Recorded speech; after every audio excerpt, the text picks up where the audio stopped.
Alors, on va commencer avec un premier shiur sur la préparation des fêtes de Tishrei 5785.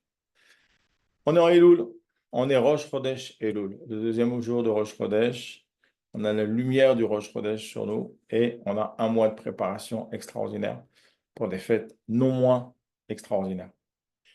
Le danger dans lequel on se trouve au début du mois de Elul, c'est de rester dans le même état d'esprit que ce à quoi on a abouti après un an. Je m'explique.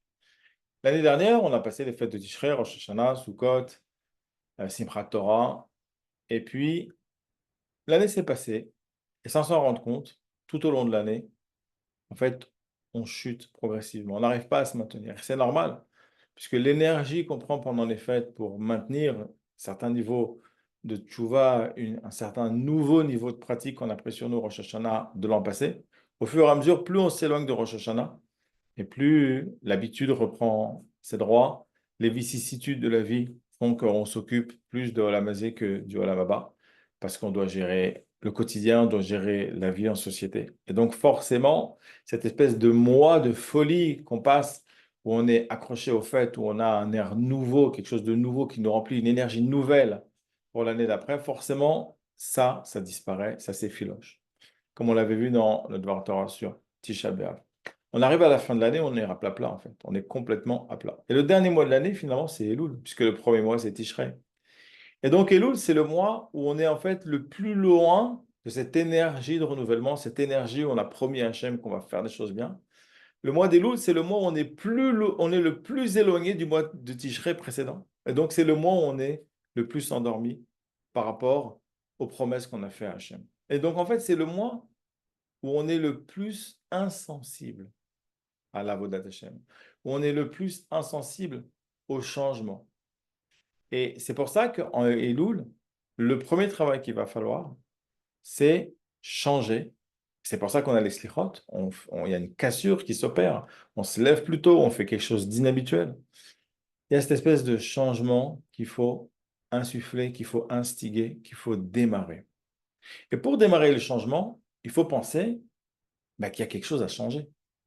Si on pense qu'il n'y a rien à changer, que tout est bien, ou alors que c'est vrai qu'il y a du bien, il y a du mal en nous, mais bon, le mal, c'est pas si grave que ça, on peut s'arranger avec.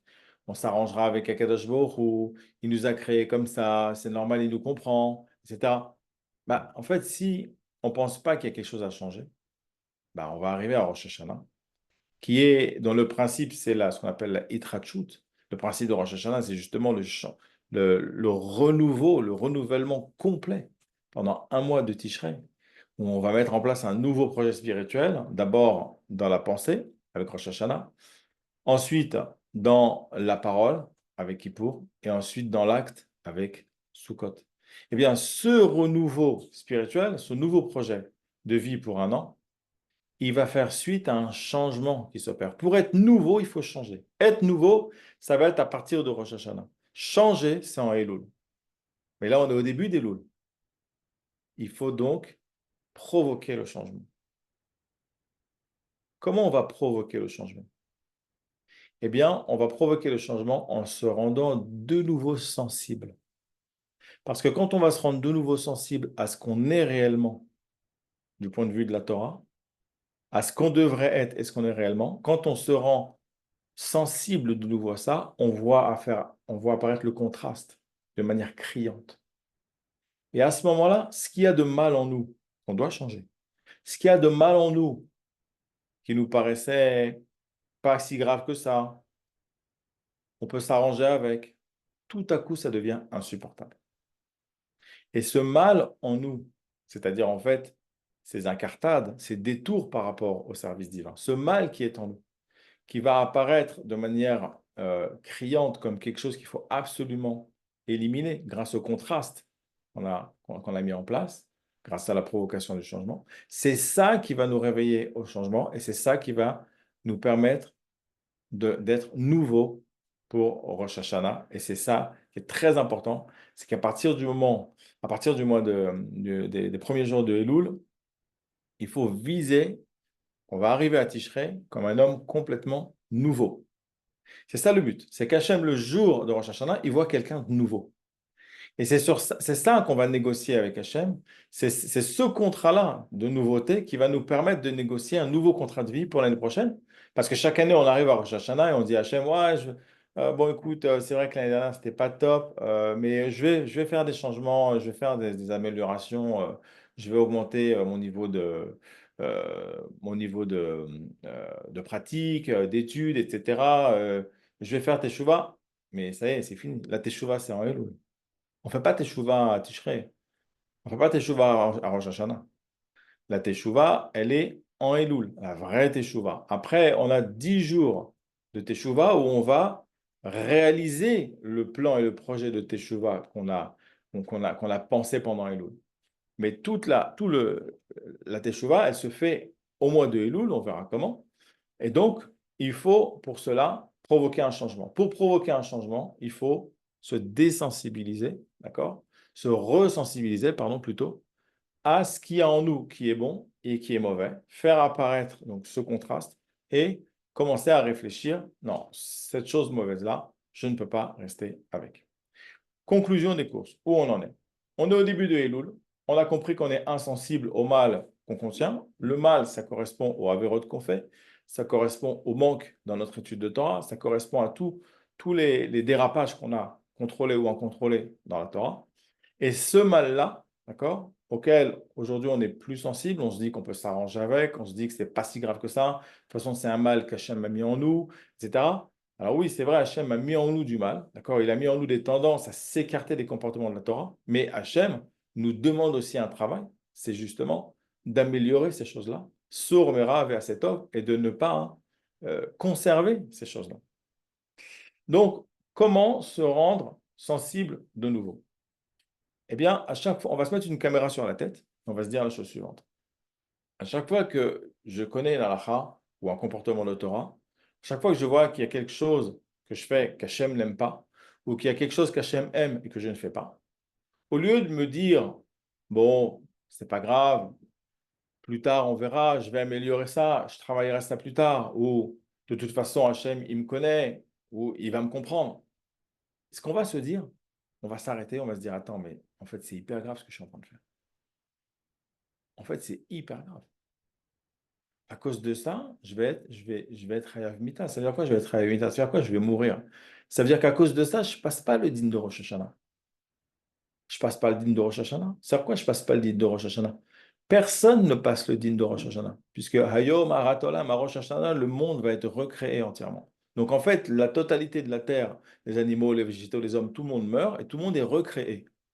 Oui, c'est vrai. Mais quelle place nous allons occuper dans le projet divin l'année prochaine? Est-ce qu'on va occuper la place d'un homme vivant ou est-ce qu'on va occuper la place d'un homme mort? C'est quoi la place d'un homme vivant, la place d'un homme mort? Un homme vivant, c'est quelqu'un bien, qui a de l'énergie, c'est quelqu'un qui bouge, qui est mobile, qui est motivé. On lui dit, t'es juif, t'as une Torah, étudie, pratique. Mais bien sûr, il se lève comme un lion pour la tefila. On n'a pas dit qu'il prie honnête tout d'un coup, mais au moins il se lève, il va à la tefila. Une bracha à faire, vite, une bracha. On dit, il y a une mitzvah, il faut compléter un minyan. Il va compléter un minyan. Il est rfif, comme on dit. Ça veut dire il est alerte. Il est alerte, il est zariz. Il commence une mitzvah, il finit la mitzvah. Il fait du chesed autour de lui. Il cherche toujours à faire du kavod. Il y a une tzedaka à faire. Et bon, je ne peux pas trop donner, mais ce que je peux faire, je le fais. Il est vivant dans la Torah. Alors que celui qui est mort, du coup, il ne va pas du tout être alerte, il ne va pas du tout être motivé par la Torah, par les mitzvot, etc. Alors vous allez me dire, ok, bon, c'est pas grave, celui-là, il va avoir une vie de Torah, et puis celui-là, il va avoir moins une vie de Torah, mais de toute façon, il va vivre quand même. Non, c'est pas comme ça. Ce qui se passe, c'est que dans tous les cas, si on est un Ben Israël et qu'on a la Torah à respecter, dans tous les cas, il va falloir la faire, la Torah. Et être vivant ou être mort, c'est est-ce qu'on se prépare à faire la Torah et que la Torah va nous porter, elle va nous faire grandir, elle va nous prolonger dans le spirituel. Et en fait, on va avoir une bonne vie, une vie de bracha, une vie de simcha, une vie de sourire. Et en fait, étudier et pratiquer la Torah, ça va être quelque chose de facile, quelque chose de léger, quelque chose de vivifiant, qui va nous donner de l'énergie et qu'on va aimer et on va grandir, on va s'épanouir avec ça. Ou non? De toute façon, on va être obligé de la faire la Torah. Il va falloir prier, il va falloir manger cachère, il va falloir respecter la halachot, il va falloir... Mais c'est lourd.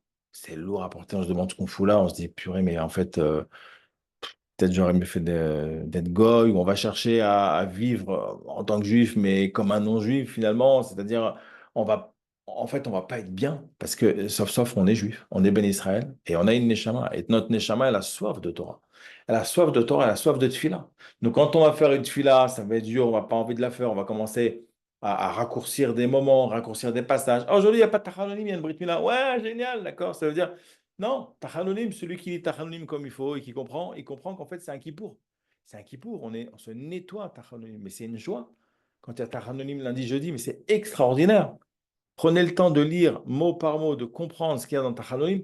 Vous allez dire, mais avec Vayahavor, mais heureusement qu'on a Tachanonim, on dit trois Vayahavor, on ressort, on est propre. On n'a plus d'avérote, on n'a plus l'impureté des fautes sur nous. Et qu'est-ce qui se passe? Bah, quand on va au boulot, bah, il y a la bracha. Il y a la bracha. On a les bons clients qui tombent, les mauvais clients qui ne payent pas, bah, ils ne viennent pas. On fait une bonne journée de parnassa parce qu'on est pur. On n'a pas l'impureté de nos fautes parce qu'on a fait un bon tachanonim. On rentre à la maison, notre femme, elle nous apprécie, elle nous écoute, on se comprend. Les enfants, ils réussissent à l'école. Il y a la bracha. Il y a la bracha. Être vivant, c'est quoi? C'est une vie de bénédiction. Et être mort, mais tu as aussi une vie. Tu vas avoir une parnassa, tu vas gérer de l'argent, tu vas gérer ta femme, tu vas gérer ton éducation, tu vas gérer, mais avec la malédiction, avec la klala. C'est quoi la malédiction? C'est pas, la malédiction, non. C'est que ça marche pas, les choses fonctionnent pas, il n'y a pas de fruits. Tu plantes une graine, tu n'as pas d'eau pour la faire pousser. Tu plantes une graine, tu as l'eau, mais il n'y a pas de soleil. Tu plantes une graine, tu as l'eau, tu n'as pas de soleil, et tu sais pas pourquoi ça pousse pas quand même. Tu es là, tu veux faire un business, tu as tout le monde, tu as les bons investisseurs, tu as l'argent de départ. Au niveau administratif, tu as eu les autorisations, la banque, elle te fait le prêt, ça pousse pas, ça marche pas, tout plante. Pourtant, tu as tout, oui, tu as tout, tu n'as pas la bras. Tu sais d'où ça vient? Tu n'as pas fait un bon ticheré. Tu sais pourquoi tu n'as pas fait un bon ticheré? Tu n'as pas fait une bonne teshuva Elul. Et pourquoi tu n'as pas fait une bonne teshuva Elul?